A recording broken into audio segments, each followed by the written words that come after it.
Hello, everyone, and welcome back to Neurosynergy, the Brain Body Healing Podcast. This is the space where science meets soul, where we slow conversations down enough to understand what is happening inside the human system and where healing is explored as a multi-dimensional journey. I'm your host, Dr. Sarah Young. I'm a neurointegrative clinician and speech language pathologist. Much of my work centers on helping people reconnect the dots between brain, the nervous system, emotional experience, and the deeper levels of identity and meaning that shape how we live our lives. One of the things we do intentionally on this podcast is create clarity. Because when things feel confusing or overwhelming, clarity creates safety for us. And when the nervous system feels safe, it's so much easier for people to access insight, choices, and deeper healing. Today's conversation moves into a space that sits at the intersection of neuroscience, somatic healing, and intuition. We're exploring what it means to reconnect not only with the body, but also with our inner knowing, and how healing often involves learning to trust signals that many people have been taught to ignore. Today, I'm so grateful to be joined by Tracy Fance. Tracy offers a range of intuitive and spiritual services, including clairvoyant and mediumship work, as well as somatic and intuitive practices designed to help people release trauma that's held in their bodies. Her work also supports women in developing their own intuitive abilities so that they can live in alignment with both their spiritual awareness and the human experience. And what I really appreciate about Tracy's work is that it brings together two worlds that are often kept separate: the body and intuition, the nervous system and spiritual awareness, and helps people understand how those systems are actually deeply connected. Tracy, welcome. We are so glad to have you today. Hi there. I'm so looking forward to this. I love that intro. I was transfixed. I love that so much. Before we begin, I always like to start with just a gentle arrival check in with each other. Healing conversations often land differently just when we take a moment to step into that space together. So I'm curious, how are you arriving today, whether that's physically, energetically, emotionally, however you feel? Wow. I will be honest, it has been a really full on week because I'm preparing for a 3-day challenge and nobody told me how much work there was involved. And I was quite tired and jaded. And then we started chatting, and straight away, I found my energy levels going back up and my zing has come back. So that energetic connection is exactly what I needed. Don't need a cup of coffee, don't need any high energy drinks. I'm back there. So thank you for that. I love that so much. I'm so glad you're here and you get to share this space with us. Before we go deeper, I'd love to just pause and ground a few terms that are going to come up today in our conversation. One of the intentions is just to make sure our listeners feel oriented, supported, and grounded, especially when we're exploring deep topics, right? That might be new or unfamiliar. One term that may come up is intuition. People often hear that word, but they're not sure what it means in a practical sense. When you talk about intuition, how do you define that in a way that feels accessible and grounded? Okay, so we are all born with intuition.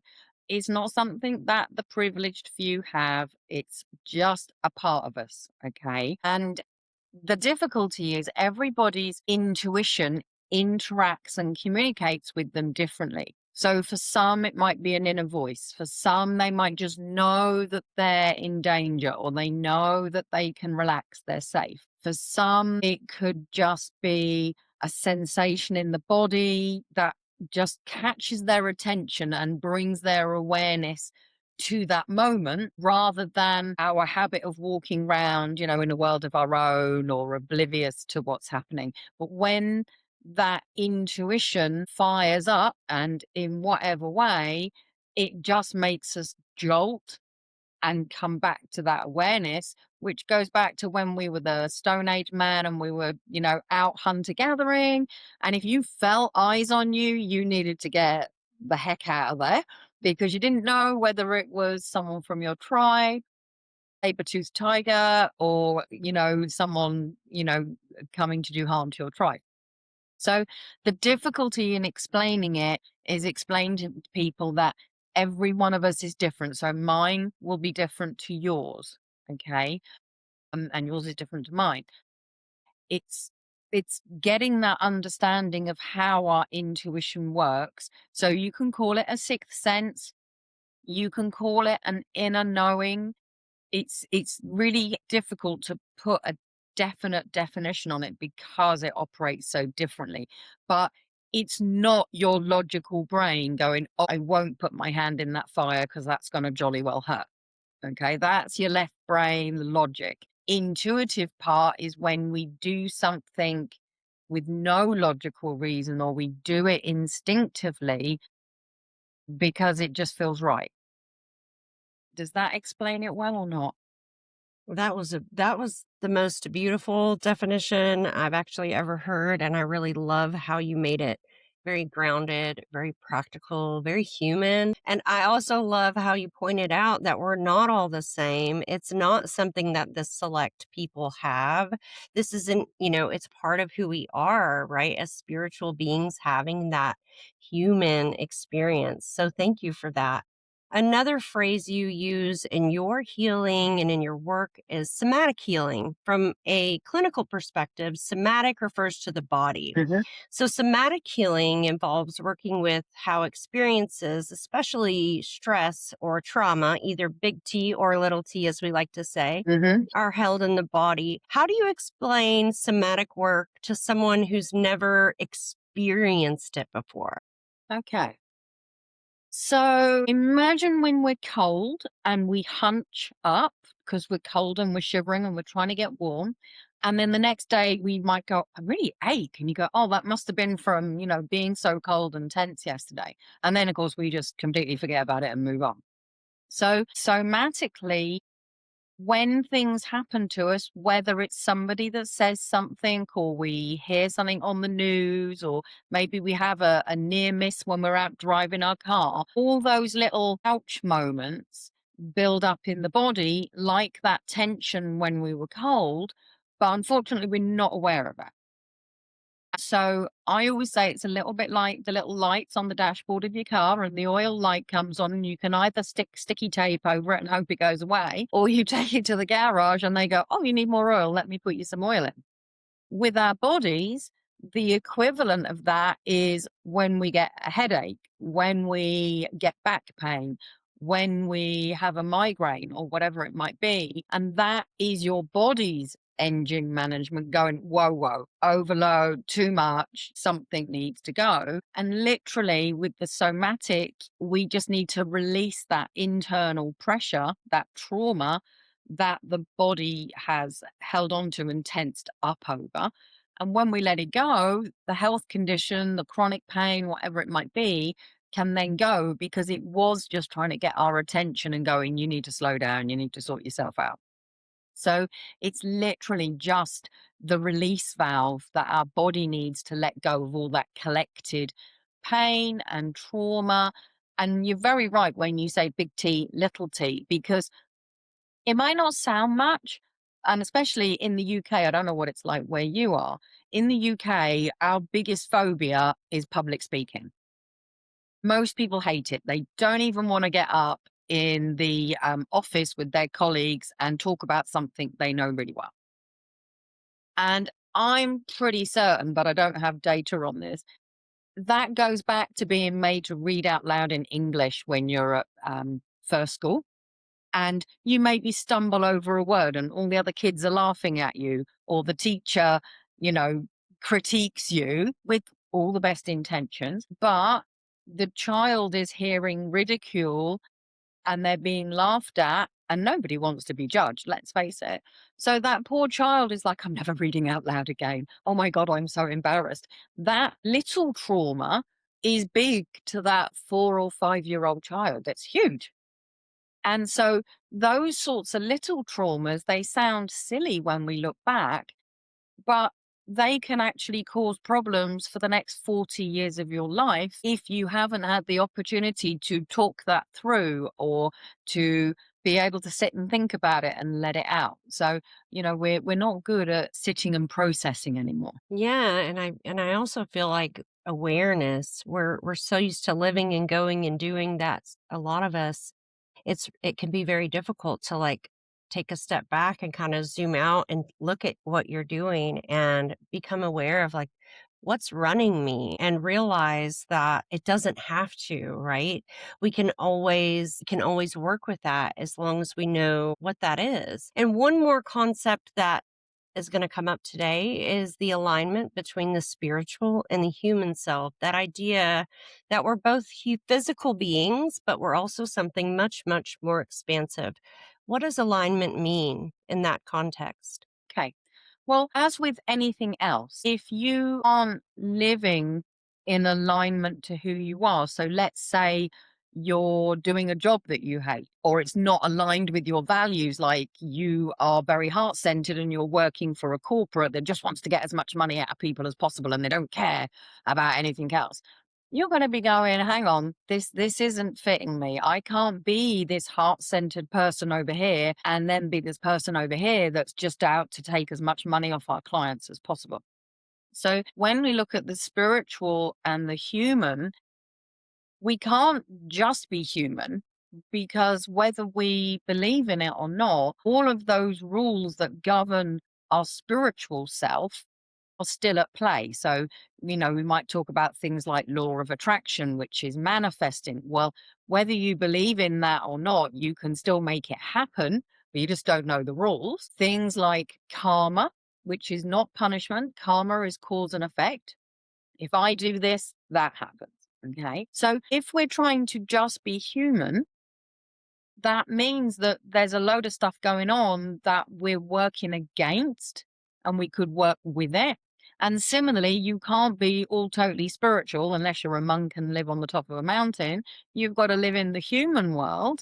And so you have to bring the two together and be the balance of the two. And so quite often we're so busy being human and dealing with our human problems, existence, etc., we're just not taking the time, or maybe people don't believe that there is that spiritual aspect to us. So they just completely ignore it. And then they feel like something's not right, or they feel like they're not whole, but they don't know what it is that's missing. That is beautiful. Thank you so much. Let's talk about your story. Many people who move into intuitive or healing work arrive there through their own experiences. Was there a moment or even a series of experiences that led you into this path of combining intuitive awareness with somatic healing? Goodness, absolutely. So, as a child, I didn't have imaginary friends. I didn't talk to dead people. I didn't walk up to people and tell them stuff that I wasn't supposed to know or that nobody could guess. But I did have lots of weird night events, like feeling that there was a presence in my room and having night paralysis and not being able to turn over and see who or what was there, which was when I was about 4 or 5. So that was really scary. So I kind of decided I didn't like that, and I put the lid on it. And then from that point onwards, I don't even know to this day what made me do it. I was absolutely fascinated with anything to do with past lives, reincarnation, spontaneous combustion, which is where people just suddenly burst into flames, aliens, and goodness knows what else. And then into my teens and 20s, I was just obsessed with being psychic. And again, I don't know why, and I don't know what I thought I was going to do with it, even if I was psychic. Eventually, somebody said to me, well, actually, you are psychic. They gave me a jumper. I did a reading from the jumper, which is called psychometry. And I can still see the pictures that I got back then now. And this is like nearly 30 years later. And then I had to go, well, okay, so now what do I do? I don't know what to do with it. So it's like having this superpower, but you don't know how it works. Okay. So eventually, there was this massive book in 96 called The Celestine Prophecies. I don't know whether you would have come across that. fabulous book. And everybody was reading it who was remotely spiritual. And luckily, the book club I was in ran a metaphysical shop and they decided to start a development circle. And it kind of went from there. And so I learned all sorts of things to do with intuition and being psychic and stuff. And then they eventually handed me on to another circle. And then it became my business. Ever since, I've been doing this for a living. And I honestly, truly can say this is not where I thought I'd end up. I honestly, my careers teacher did not ask if I fancied being a tarot reader, let me tell you. That wasn't an option. And the somatic bit, that kind of came from when I trained in Reiki, which is an energy healing modality, which started in Japan. And as part of my training, my Reiki teacher gave me a book to read, which was all about the body mind connection. And that just absolutely floored me. And that was, I think, 2005. And I've been building on that ever since, bringing in other skills that I've got, like my NLP, which is neuro linguistic programming, which is more scientific than it is intuitive. I'm also trained in hypnosis. Plus, obviously, I've got all my intuitive practices. So I kind of put it all together and I've helped people get rid of underactive thyroids, chronic migraine, chronic pain, just so many things, fibromyalgia. And it is all down to that body mind connection. And it's been a really interesting and fascinating journey. I love that. I remember my eldest sister gave me the Celestine prophecy to read when I was like 12 years old, and I just really loved it. And I remember being at school and one of the teachers came and they were like, "You're reading that?" And I was like, "Yeah, it's a really great book." He's like, "I'm really surprised that you're reading that," because I was so, I guess he assumed that I was so young and maybe it was above me, but I also really, really enjoyed that series as well. What I often noticed in conversations like this is that people begin by trying to understand it through logic, but then at some point they realize that there's other forms of knowing, sensory knowing, emotional knowing. And learning to trust these forms of information can be such a big shift. Yeah, absolutely. And I think there's a lot of people, because society is so cerebral, so logical, that that's where they start. And then depending on what path they take, certainly my path meant that by doing it, by practicing using all these spiritual senses like clairvoyance, clairaudience, etc., just by doing it and giving a message to somebody or telling them something about themselves, and they would go, "Oh my God, yeah, that's spot on. Thanks very much." That just built that level of trust to the point where I didn't question. I stopped looking for the proof, if you like, because the message was the proof.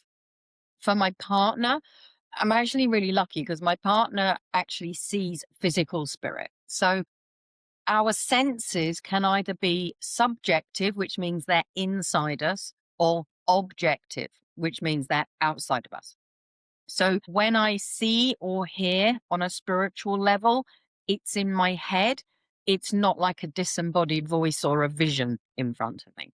But there's plenty of people that is exactly how theirs manifests. So my partner, when he sees spirits or ghosts, he will see them physically outside of him. Okay. I don't want to see that. I'm quite happy not to. Thanks very much. But he has seen me give people messages.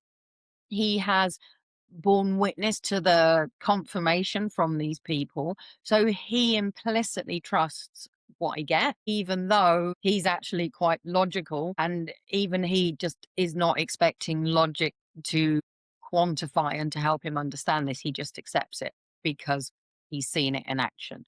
And I honestly, truly think that there are some people you could materialize their dead granny in front of them and they're still not going to believe. They have chosen they're not going to believe.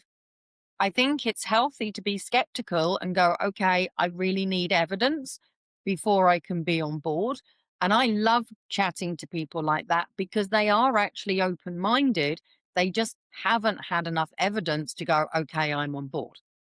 Whereas the other guys, they might as well just be going, la, la, la, I don't want to hear it because they're just not going to take it on board. And if we go and investigate, whether we go to a spiritual church, whether we go for a one-to-one reading or some healing or whatever it might be, we can get the results, which are the proof, even if you can't see it working.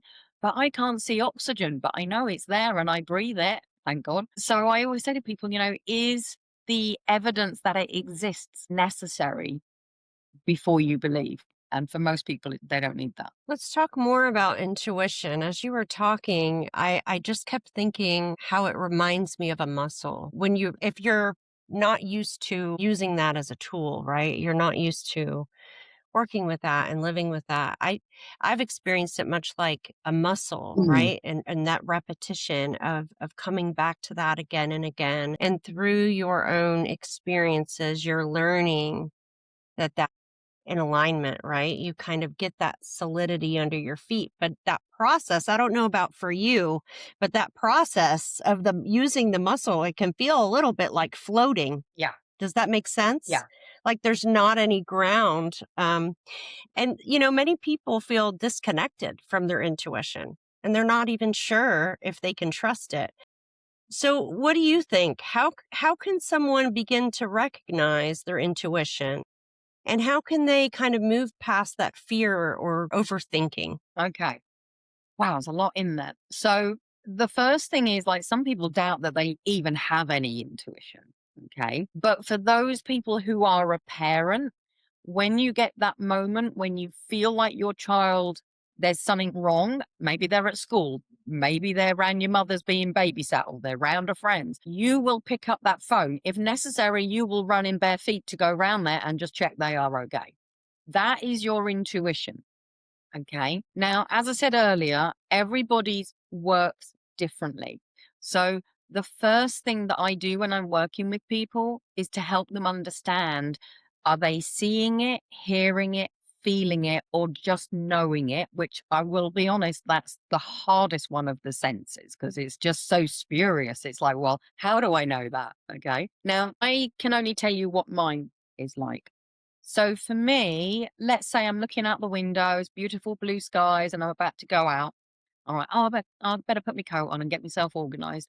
There'll be this little voice at the back of my head in the bottom right by the occipital bone, and it'll go, take an umbrella. And then this loud voice at the front of my head will go, it's blue skies, it's 25 degrees. Nah, don't take the umbrella. You'll only leave it somewhere or lose it. Don't be silly. And if I listen to that voice, you can bet money that I'll be wishing that I'd got it for some reason. Now, it might be that I twist my ankle and it would have been a great crutch. Doesn't have to be rain. Or I could have been using it to prod somebody who was being annoying. Not that I would do that. Or it could literally be that it does rain and I need that brolly. And I'm like, why didn't I bring that umbrella with me? Okay. So that little quiet voice that I hear in my head, that whisper is my intuition. And the loud voice is my ego. Okay. And the ego wants to protect us. It doesn't want us to be judged. It doesn't want us to be made to look silly. It doesn't want us to listen to the intuition. So 9 times out of 10, I find that people find the same thing. Their intuition is quiet. It's like a little idea that drops in your head, just a little quiet idea. And it's easy then to go, oh, no, I don't do that and dismiss it. And we just think it's our thought processes. But if people think about this process, the next time it happens, does it really sound like that voice that's going, what shall I have for dinner tonight? Or is it ever so slightly different? Okay. And you might just get a feeling that you should take that brolly, or you look at it as you're going out the door and you're like, do you know what? I'm going to take that with me. And the reason you've picked it up is because you haven't had time to think about it because you're rushing out the door.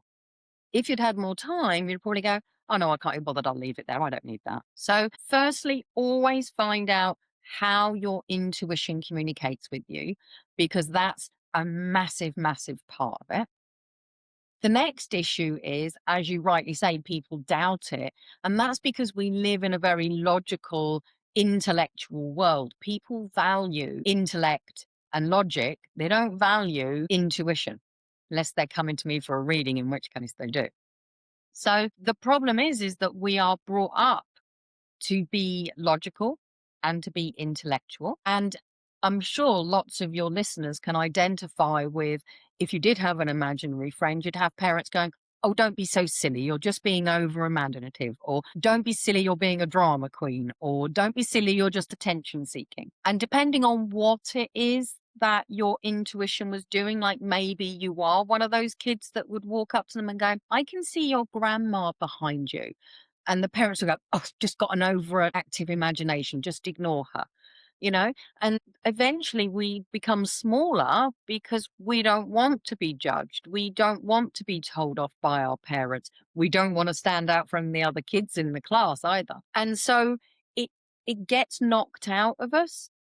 And so by the time that we're old enough to talk about intuition, think about it, value it, it's so buried under years and years of training. And teachers can be terrible for it as well, because daydreaming is a type of intuition. You're just letting it do free form. And then your teachers go and pay attention, stop looking out the window. And so undoing all of that training is not easy. I mean, imagine you're like 35 and you've had 35 years of people telling you, "Don't do this, don't do that." It's not an easy one, but it is doable.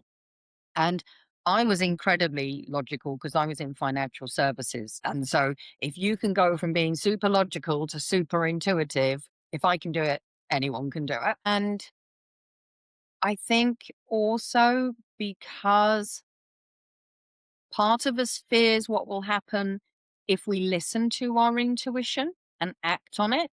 And part of it is worried what will happen if we don't act on it. And so we get the analysis paralysis. And then on top of that, like you say, we live in such a noisy world. You know, we're on our phones, scrolling through social media, YouTube videos, radio, TV, our thoughts. There's very little space for us to hear that intuition if we don't give it a bit of a chance to run riot on its own. From a nervous system perspective, this is really interesting because when the system's dysregulated, signals feel confusing. But when the system is more regulated, people often describe a clearer sense of that internal knowing that you're talking about. So, in many ways, intuition and nervous system regulation are closely connected, even though maybe that's not the way it's classified in that logical arm of things. Absolutely. And one of the things I do if people are coming to me for an ongoing development circle where we get a group of us together and practice different skill sets, I will get them to re regulate by putting the hand to the heart chakra, otherwise known as the vagus nerve, which connects to every organ in the body virtually. And when we have a shock, how often do you go, you know? So it's an instinctive calming process to put that hand to the heart chakra and bring the body back down. But my theory is, please don't shoot me, anybody. My theory is that we spend so much time being overstimulated by video, social media, other people, just the world. It's really difficult to be in that calm enough state to be able to single out that intuition when you've got all these other things going on within you. So it is important. I know it's boring to people, but it is important to re regulate ourselves. Even if you just do that by some breath work, like box breathing through the day, you don't have to sit and meditate and go om. You can just literally do it while you're walking around, you're on hold, you're in the queue to get lunch, and just practice this breathing through the day. Practice putting the hand to the heart, and that will just keep bringing you back down. And then you won't be so amped up. Whereas when we're just layering up the whole time and we're not chilling ourselves out, it's really, really hard. And I often say to people, "Oh, what do you do to relax?" "Oh, I like to watch horror movies." It's like, no, because the brain doesn't understand the difference between real and imagined, as you know. And so if you're watching a horror movie or a scary drama or anything like that that makes you go, straight away, you're not chilled out. anything but. And, if someone came at you firing an AK-47, that's not relaxing, but that's what you're watching on the TV. Or even if you've got Sky News on rolling 24/7, So, people, even when they are relaxing, they're not relaxing. And that all counts against us when we're trying to do work with our intuition. And I feel really in my experience, it's really hard to do much of anything in life when your sympathetic nervous system is always overstimulated and it's always on overdrive. It's harder to learn, right? It's harder to digest our food. It's harder to sleep, and it's harder to really come into that presence with yourself and really be with, who you are, that intuitive part of you. Mm.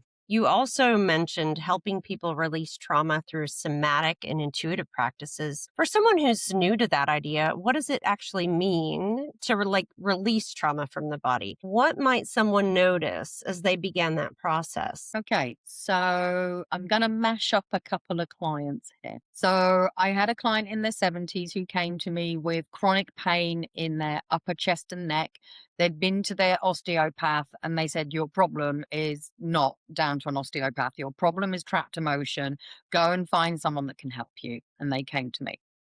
Now, this person had been through all sorts of problems in their life, all sorts of trauma, including waking up next to a partner who deceased in the night and just, stuff that would stress anybody out. And when we did the work, so I'll do a little mini explanation of what I would do.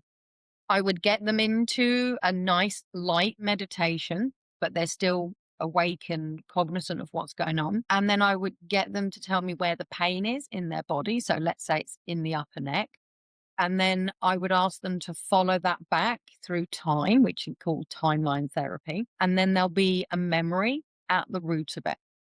So in this particular client, we will say that they were 4 years old, they're at nursery school, mum's dropped them off, and the nursery workers, which is standard form in the UK, I will say, said to mum, as soon as they're occupied, just get the hell out before they notice.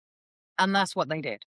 So 4-year-old child turns around, mummy's gone, meltdown. They've spent 4 years with this caregiver who's suddenly disappeared from their life. And I get what the nursery school teachers were doing, and I get that, but this poor child was traumatized. Mum came back, everything was okay, completely forgot this memory. And from the age of 4 onwards, they had huge abandonment issues. Every single interpersonal relationship they had, colleagues, friends, partners, family, everything, they had this massive obsession with abandonment. Even if somebody won the lottery and moved the other side of the country, they took that really personally, and they would overgive in their interpersonal relationships because they'd got this thing in their head that if they were really good and really generous, this person wouldn't leave their life. So then we change the emotional perception of that memory, because it is scary to a 4-year-old, but it's not scary to a 70-year-old. So we can completely change that. And then we find where that emotion is trapped in the body. And obviously with this client, we know it was the neck and shoulder because of where it was, but also it's in the heart chakra and the throat chakra because they couldn't express themselves and say, I'm scared, what's going on? So we give it a color and a shape and a texture and everything else. And then I ask what they want to do with it. And it's like, I want to pull it out and throw it into outer space or whatever it might be. And then the pain goes, the health condition goes, the trauma has been changed into something that's no longer traumatic. And they just feel lighter and brighter and happier because of it. And some things we can clear up in just one session. Some things need multiple sessions depending on how deep it is or how many layers there are. Because as most people have probably found out by now, even doing the self work, it's not one layer. You think you've done it, and then 10 years later, it comes to the surface and you're like, whoa, where did that come from? I thought it dealt with that.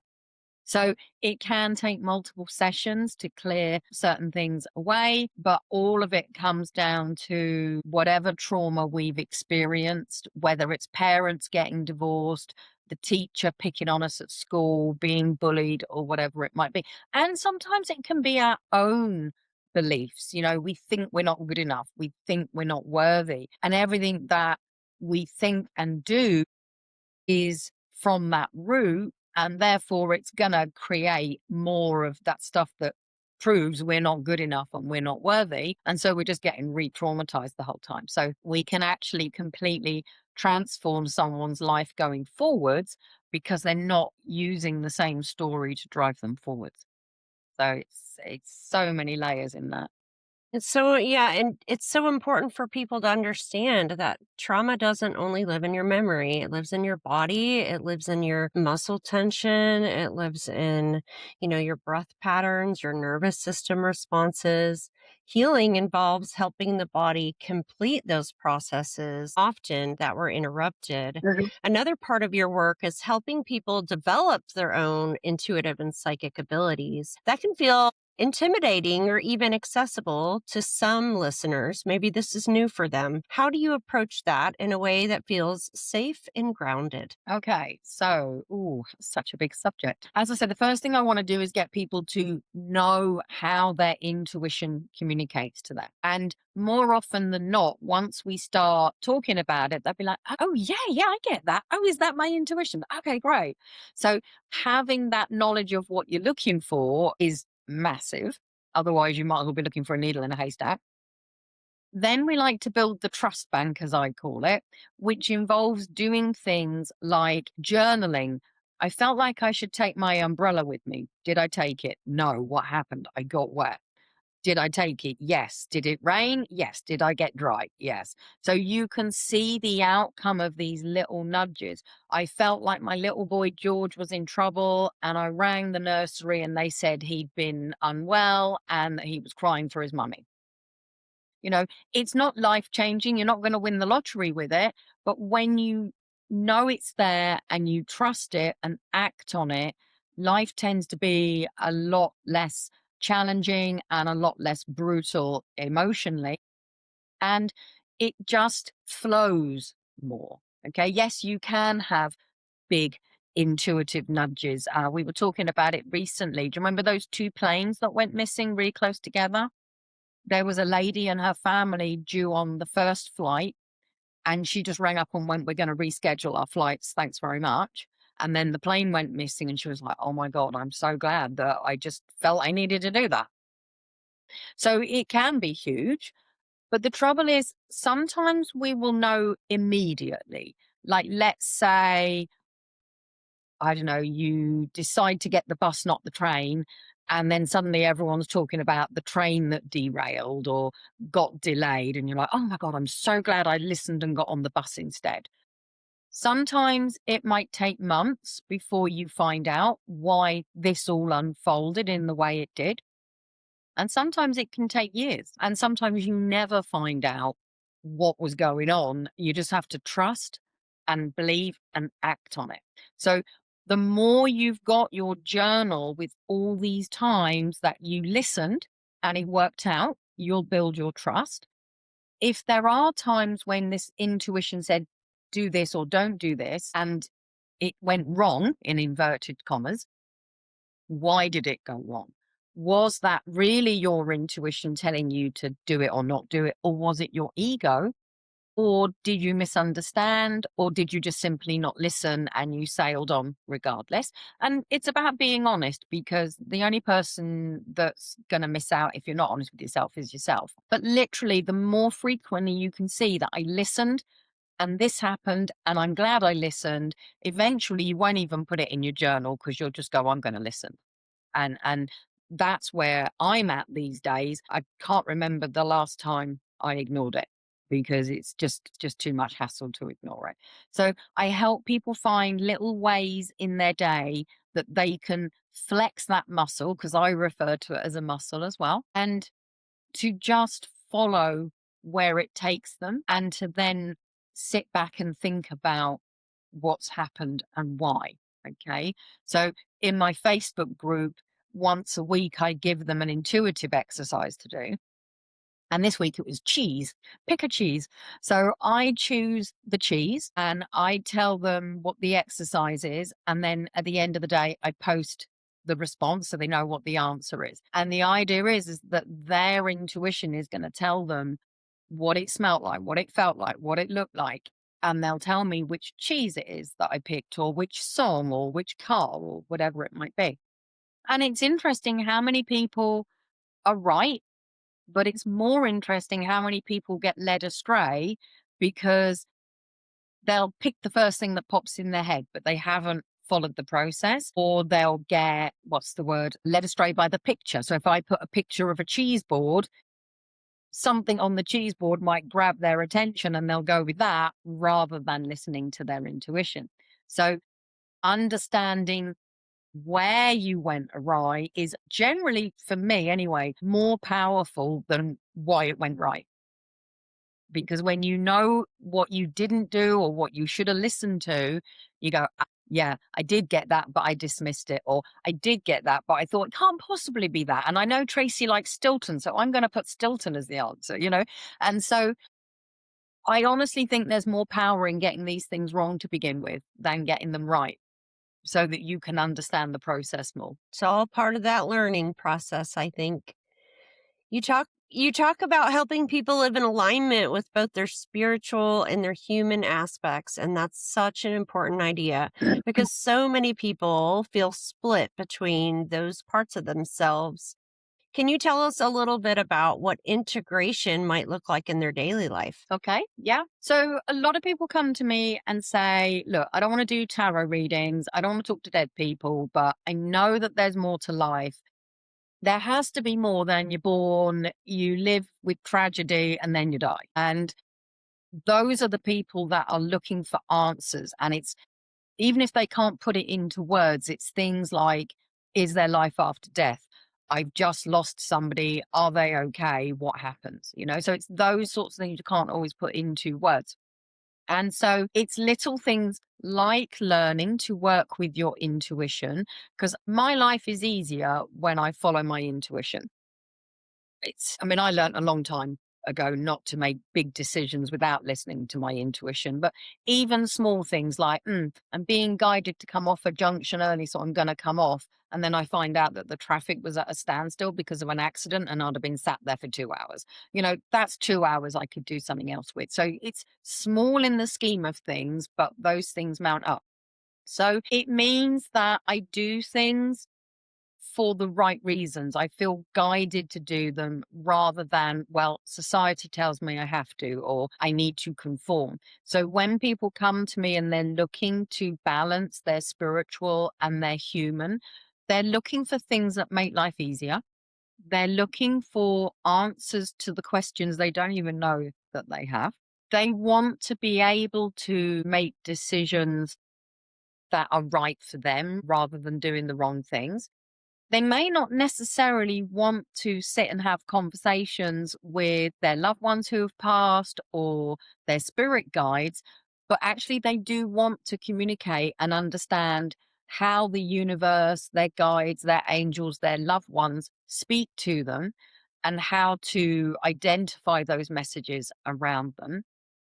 They want to understand about things like soul plans and soul contracts and soul plan meetings and all of the kind of stuff that has shaped their arrival on this planet in the first place. Because let's face it, most people, there's something in their life that they're not happy with. And it might be themselves. It might be the fact that they have or haven't had children. They do or don't have relationships.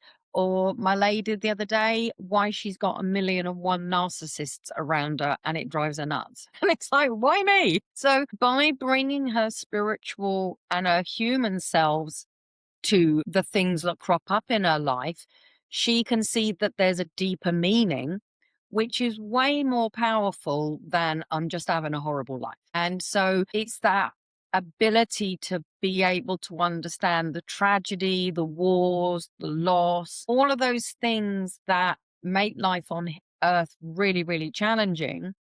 Because as we said earlier on, I know I would feel really depressed if I just thought you were born, had this life of tragedy and hardship, and then you died. I went, that's that one over then. I can't relate to seeing that one dimensional.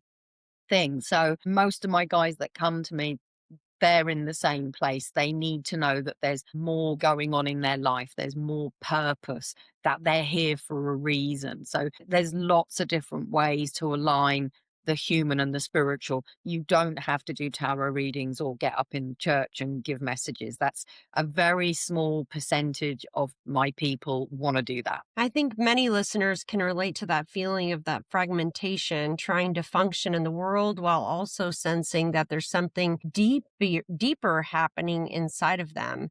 And part of healing can be learning how those pieces fit together and how they work symbiotically rather than competing with one another. Absolutely. You mentioned that transformation can happen through small daily practices. And I think that's so important because big change can feel overwhelming. Mm. Yeah. What do you recommend for a small daily practice that can help someone begin shifting toward more alignment and healing? Okay. So loads of little things, and I appreciate all of your audience has different lives. Like in the UK, some people work from home, some people don't, some have got kids, some haven't. So pick something that happens to you a lot. Like maybe you come into the building you work in and you've got a bank of elevators or lifts, as we call them in the UK. And without looking at the numbers, ask your inner self which elevator is going to arrive first. And even if you do look at the numbers, don't be tricked in going, well, that one's only one floor away. So obviously that one's going to be here first, because they might be trying to manhandle something out the lift. And actually, that's going to be the last one to arrive. So ask your inner self to predict which lift, write down if you're right or wrong, or do a little voice memo if you haven't got pen and paper.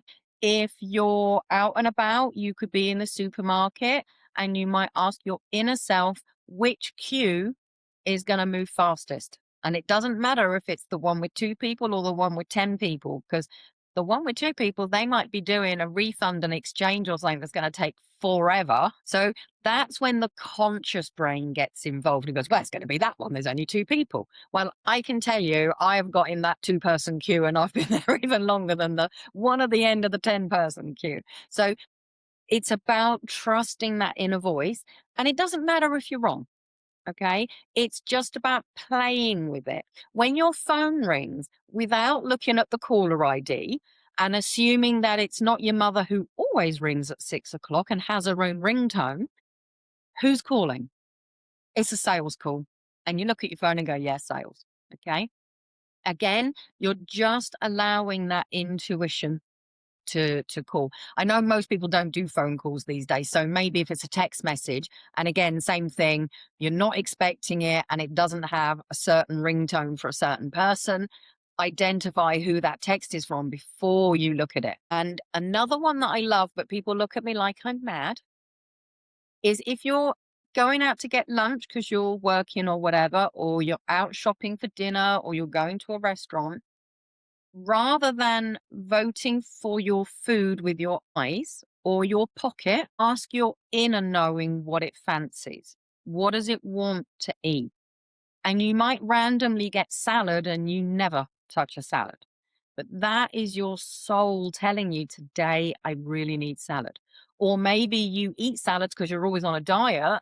And actually, your inner knowing says, do you know what? I just really want a ham sandwich and a bowl of soup. And about, oh, okay. And I think when you get that little surprise reaction to your own response, that's when you know it's coming from your intuition. It's not coming from your logic. And another one that I love is if you're watching the quiz shows, even if you don't know the answers, let your intuition tell you it's A, B, or C, and keep a note and see how many you got right. And again, how many did you get led astray by something they were saying on the team? Or you went, oh no, it can't be number 8, it's got to be number B, and you talk yourself out of it. Because those are important as well. So there's so many ways around us that we can practice little things that aren't going to make a big impact for other people. You're not going to be made to look silly. You know, you're not making a prediction on TV, but you are just building the trust bank and getting to that place of oh my God, I'm right more than I'm wrong. And actually, when you relax and accept that, you'll be right even more. I heard you say be curious, be open, and collect your own data points. That's kind of what I heard to build up that trust bank that you mentioned earlier. And I'll have her to send me a written copy of those little practices that I love so much. They're so simple and easy to fit into just everyday moments in our life. One final question, Tracy. If someone listening today feels disconnected from themselves, or maybe they're unsure of how to trust their inner voice, what do you most hope that they remember about themselves from our conversation today? So everybody's intuitive.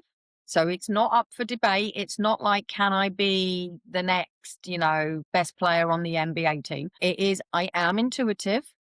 I have to give myself that space to hear it, to communicate with it, to find it, and just do those little practices. Those things that I just said about, they don't add any extra time to your day because you're already in the queue buying your lunch. You're already on the phone doing hold while you're doing the breathing and the vagus nerve. So just re regulate yourself, trust that you're intuitive, and then just find the proof that you are intuitive and build that trust bank.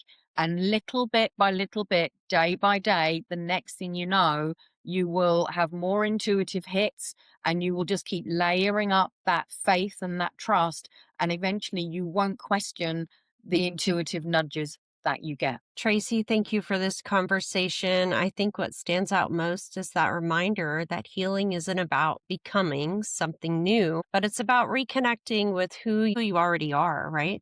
To everyone listening, thank you for spending this time with us. If this conversation resonated with you, please consider sharing it, subscribe to this podcast, share it with the people you know. That's how these conversations travel, and the people that need to hear them get to hear them the most. I'm Dr. Sarah Young, and this is NeuroAlchemy, the Brain Body Healing Podcast. Until next time, remember this: you are not broken, you are becoming. Bye for now. Bye.